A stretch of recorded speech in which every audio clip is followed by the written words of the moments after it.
Shri Sachidananda Sadguru Sai Maharaj Ki Jai. Chapter 33. Greatness of Udi. Scorpion sting and plague cases cured. Jamner miracle. Narayan Rao's sickness. Balabua Sutar. Appa Sahib Kulkarni. Sahib Kulkarni. In the last chapter, we described the greatness of the Guru. Now, in this we will describe the greatness of Udi. However, both are interlinked.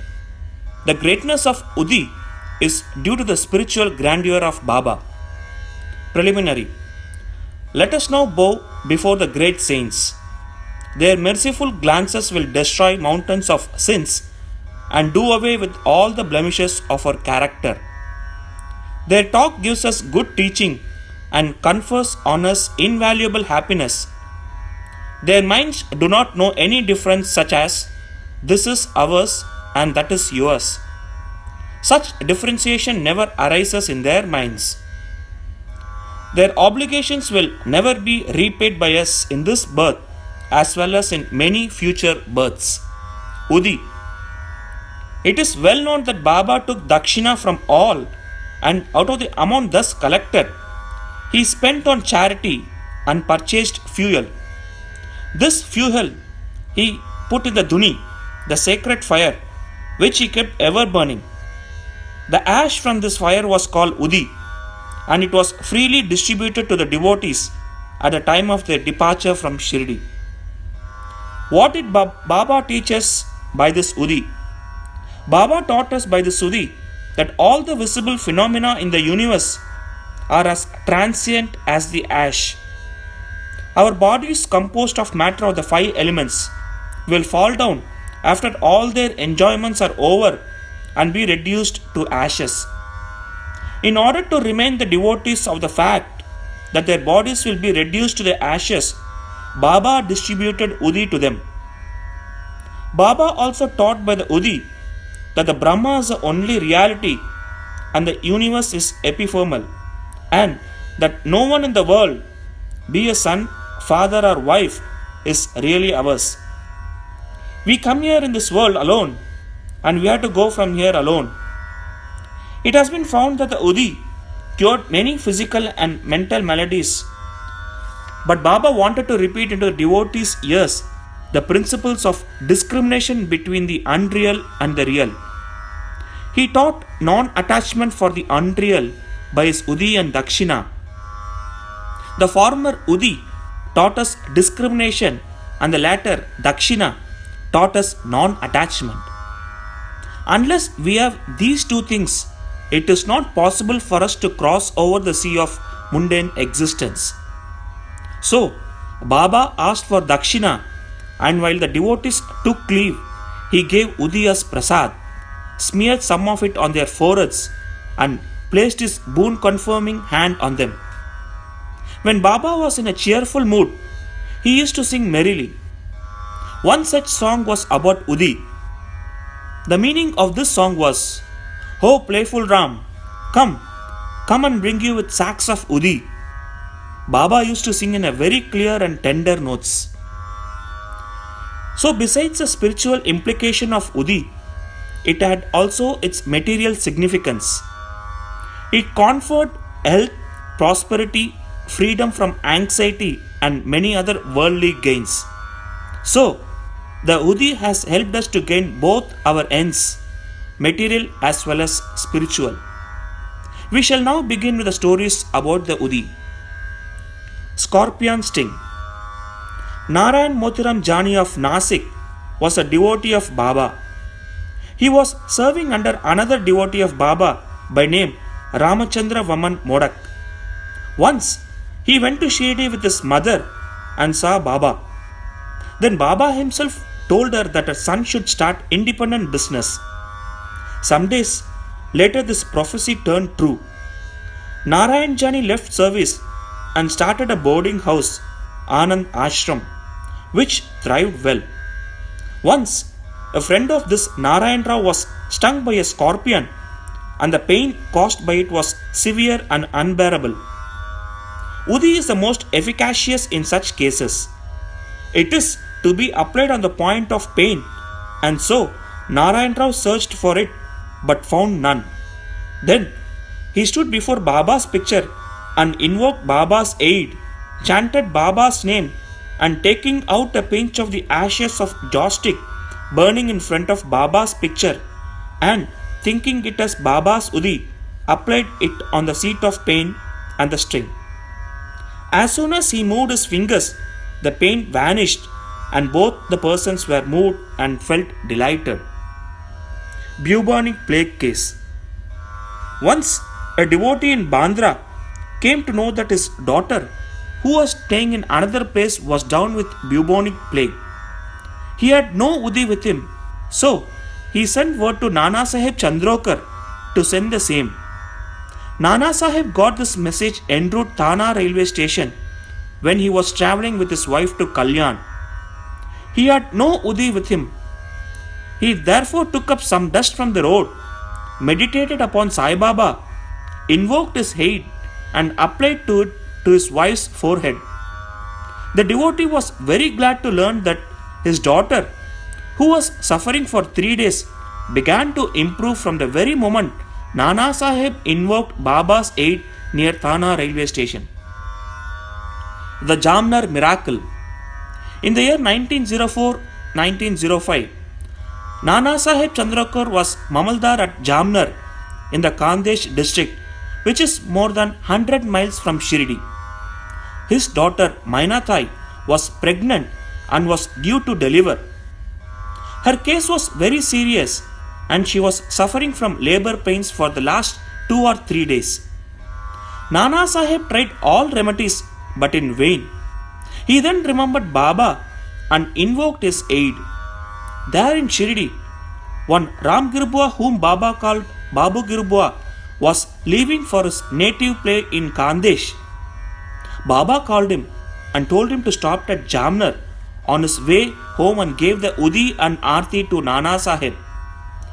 Ram Girbua said that he had only 2 rupees with him and this amount was barely sufficient for the railway fare up to Jalgaon, and it was not possible for him to go from Jalgaon to Jamner, a distance of about 30 miles.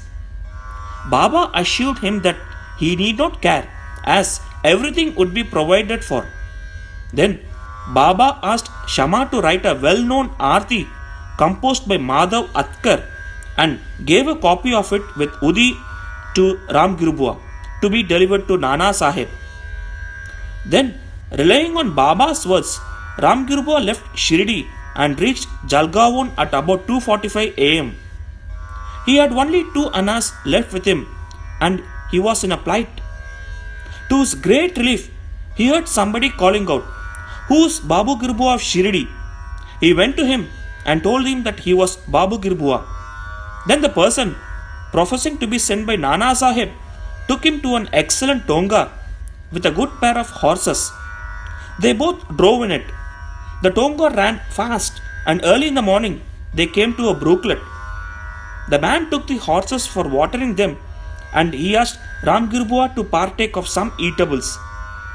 On seeing the bird, mustaq and the livery of that person, Ram Girbua suspected him to be a Muslim and was unwilling to take any refreshments from him.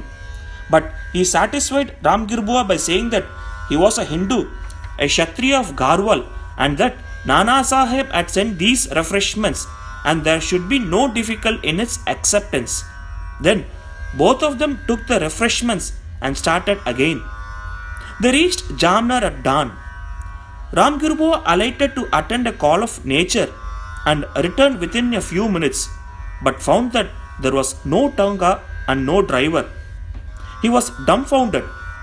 Then he went to the neighboring Kacheri and on making enquiries learned that Mamaldar was at home.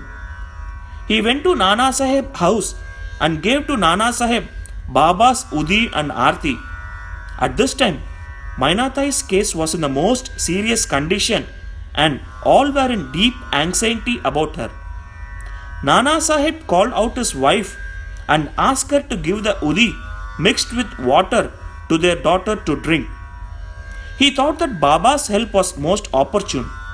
In a few minutes came the news that the delivery was safe and the crisis has passed away.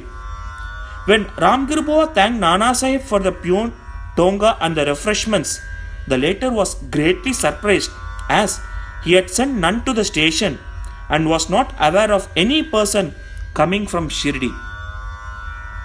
Mr. B.V. Dev of Thana, retired Mamaldar, made enquiries about this matter with Baburao Chandrokar, son of Nana Sahib and Ramgirboa of Shirdi, and after satisfying himself wrote an elaborate article, part prose and part poetry, in the Sri Sai Leela magazine, volume 13, number 11, 12 and 13.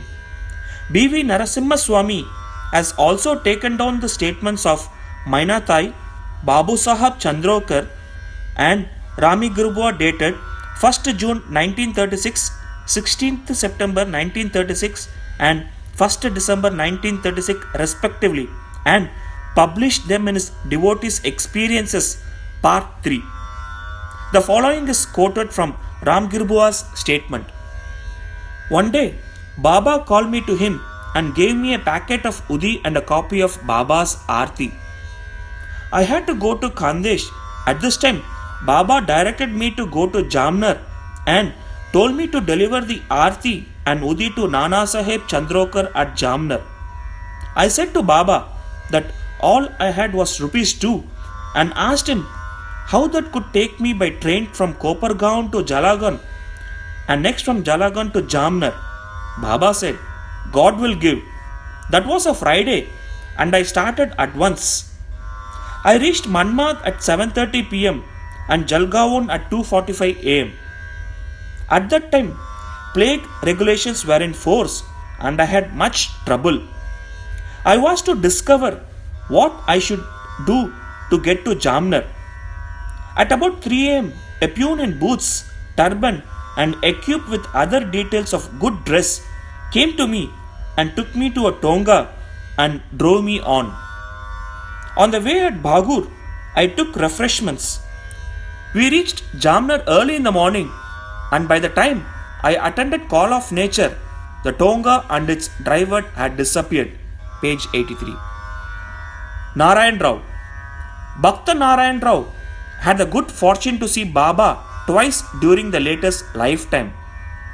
3 years after the passing away of Baba in 1918, he wanted to come to Shirdi but could not.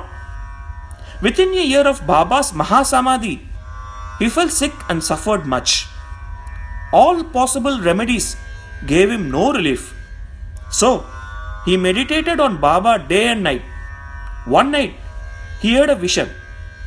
Baba came through a cellar, comforted him saying, Don't be anxious, you will improve from tomorrow and within a week, you will be on your own legs. Narayan Rao got perfectly well within the time indicated in the vision. Now, the point for consideration is this. Was Baba living because he had the body or was he dead because he left it? No. Baba is ever alive for. He transcends both life and death. He who loved him wholeheartedly gets response from him at any time and at any place. He is always by your side and will take any form, appear before the devout Bhakta and satisfy him. Appa Sahib Kulkarni. In 1917, Appa Sahib Kulkarni was transferred to Thana and began to worship Baba's picture presented to him by Bala Sahib Bhate. In the real earnest, he did the worship. He offered flowers, sandal paste and Naivedya daily to Baba in the picture and longed intently to see him. In this connection, it may be remarked that seeing Baba's picture earnestly is equivalent to seeing him in person. The following story illustrates this statement. Balabua Sutar. A saint of Mumbai named Balabua Sutar, who on account of his piety, devotion and style was called modern Tukaram, came to Shirdi for the first time in 1917. When he bowed before Baba, the latter said, I have known this man for 4 years. Balabua wondered and thought, how could that be, as that was his first trip to Shirdi. But thinking about it seriously, he recollected that he had prostrated himself 4 years ago before Baba's portrait at Mumbai and was convinced about the significance of Baba's words. He said to himself, "Oh, omniscient and all pervading are the saints, and how kind are they to their devotees. I merely bowed down to his photo, but this fact was noticed by Baba, and in due time he made me realize that seeing his photo is equivalent to seeing him in person." Now, we return to Appa Sahib's story. While he was in Thana, he had to go on tour to Bhiwandi and was expected to return after a week. In his absence, the following wonderful thing took place on the third day. At noon, a fakir turned up at Appa Sahib's house. His features resembled exactly those of Baba's photo. Mrs. Kulkarni and the children asked him whether he was Sai Baba of Shirdi. He said no, but that he was an obedient servant of his and came there at his order to enquire after the well-being of the family. Then he asked for dakshina. The lady gave him a rupee. He gave her a small packet of udi and asked her to keep this in the shrine. Then he left the house and went away. Now hear the wonderful Leela of Sai. Appa Sahib could not proceed with his tour as his horse fell sick at Bhiwandi. He returned home that afternoon and learned from his wife about Fakir's visit. He got very restless as he did not have the darshan of the Fakir. Moreover, he did not like that only 1 rupee was paid to him as dakshina. He said that he had been present, he would have paid not less than 10 rupees. Then he immediately started in quest of the Fakir and searched him in the masjid and other places without taking any food. His search was in vain. He then returned home and took his food. The readers may remember here Baba's dictum in chapter 32 that God's quest should not be made on empty belly. Then, after his meal, he went out for a walk with a friend, Mr. Chitre. After going some distance, they saw a man approaching them rapidly. Appa Sahib thought that he must be the fakir that came to his house at noon, as his features tallied with those of Baba in the photo. The fakir immediately put forth his hand and asked for dakshina. Appa Sahib gave him a rupee. He demanded again and again, and so Appa Sahib gave him 2 more. Still he was not satisfied. Then he borrowed rupees 3 from Mr. Chitre and gave them to him. He wanted still more. Appa Sahib asked him to accompany him to his house. Then they all returned home and Appa Sahib gave him 3 rupees, in all 9. He looked unsatisfied and demanded again. Then Appa Sahib told him that he had a currency note of rupees 10. The fakir asked for the same, took it and returned the 9 rupees and went away. Appa Sahib had earlier said that he would pay 10 rupees and that sum was taken from him and 9 rupees consecrated by Baba's touch were returned to him. The figure 9 is significant. It denotes the 9 types of devotion. It may also be noted here that Baba gave 9 coins to one Lakshmi Bai Shinde in his last moment. Appa Sahib examined the udi packet and found that it contained some flower leaves and akshata. Then, sometime afterwards, he got a hair from Baba when he saw him at Shirdi. He put the udi packet and the hair in a tabis and wore it always on his arm. Appa Sahib realized the power of the udi. Though he was very efficient, he got rupees 40 as pay in the beginning. But after he secured Baba's photo and his udi, he got many times more and also got much power and influence, and along with these temporal benefits, his spiritual progress was also rapid. So, those who are fortunate enough to get Baba's udi should after bath apply it on the forehead and take some of it mixed with water as holy tirth. Haribahu Karnik. In 1917, Haribahu Karnik of Dahau came to Shirdi on the Guru Purnima day and worshipped Baba with all formalities. He offered clothes and dakshina, and after taking Baba's leave, got on the steps of the masjid. Then he thought that he should offer one more rupee to Baba and was just turning to climb up again when Shama signaled him by gesture that as he had got Baba's leave, he should go and not return. So he started for home. On his way, when he went to the temple of Kalaram at Nasik for darshan, the Saint Narsingh Maharaj, who used to sit inside the temple, came to Haribahu, caught him by his wrist and said, "Give me my 1 rupee." Karnik was surprised. He paid the rupee most willingly and thought that Sai Baba recovered the rupee which he intended in his mind to give through Saint Narsingh Maharaj. This story illustrates the fact that all saints are one and illustrates how they work in unison. Bow to Sri Sai, peace be to all. Sri Satchidananda Sadguru Sainath Maharaj Ki Jai.